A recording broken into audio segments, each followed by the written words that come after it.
જૂનાગઢના ભવનાથ વિસ્તારમાં આવેલા સરકારી મેદાન પાસેથી પસાર થઈ રહેલી આ બેકાબૂ થાર કારના ચાલક સિરાજ સલીમ શેખે પોતાના વાહનને પૂર ઝડપે દોડાવીને રસ્તા પરથી પસાર થતા નિર્દોષ લોકોને અડફેટે લીધા હતા।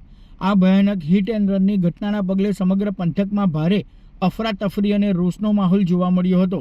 જૂનાગઢમાં અન્ય શહેરમાંથી પોતાના મિત્રો સાથે ફરવા આવેલા એક પરપ્રાંતીય રાહદારી યુવકને બેકાબૂ થારે પાછળથી જોરદાર ટક્કર મારી દીધી હતી।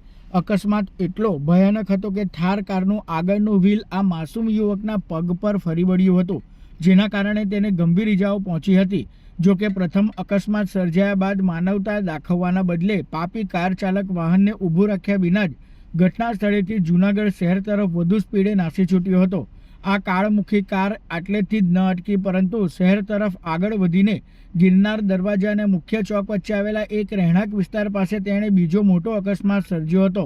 રસ્તા પરથી પસાર થઈ રહેલા એક નિર્દોષ બાઇક સવાર પરિવારને આ થાર કારે જોરદાર અડફેટે લીધો હતો। આ મોટરસાઇકલ પર પતિ પત્ની અને તેનું નાનું બાળક સવાર હતા।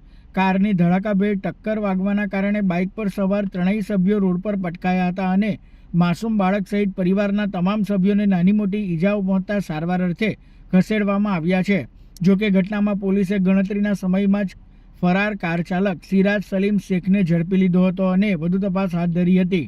રાત્રિના 10 થી 11ની વચ્ચે ભવનાથ પોલીસ સ્ટેશન વિસ્તારમાં આવેલા જિલ્લા પંચાયતના ગ્રાઉન્ડ પાસે બ્લેક થાર, જેના રજિસ્ટ્રેશન નંબર GJ11BB7400, આ ચલાવનાર શખ્સ સિરાજ સલીમ શેખ રશ ડ્રાઇવિંગ બેદરકારીપૂર્વક પોતાની આ ગાડી ચલાવી અને ત્યાં ભાવેશભાઈ બુટાણી, જે જેતપુરથી પોતાના મિત્રો સાથે ફરવા આવેલા હોય અને જિલ્લા પંચાયત પાસે ચાલતા જતા હોય, તેમને ટક્કર મારેલી।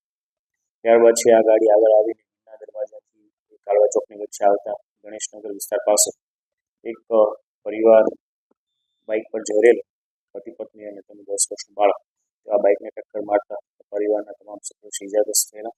હિટ એન્ડ રનનો આ જે બનાવ બનેલો, આ આરોપી સિરાજ સલીમ શેખ વિરુદ્ધ ભવનાથ પોલીસ સ્ટેશન તથા એ ડિવિઝન પોલીસ સ્ટેશનમાં MB એક્ટ અને BNSની જોગવાઈ મુજબ ગુના દાખલ કરવામાં આવેલા છે। પોલીસ દ્વારા રાત્રે જ આરોપીની ધરપકડ કરવામાં આવી છે અને આગળની તજવીજ હાથ ધરવામાં આવી છે।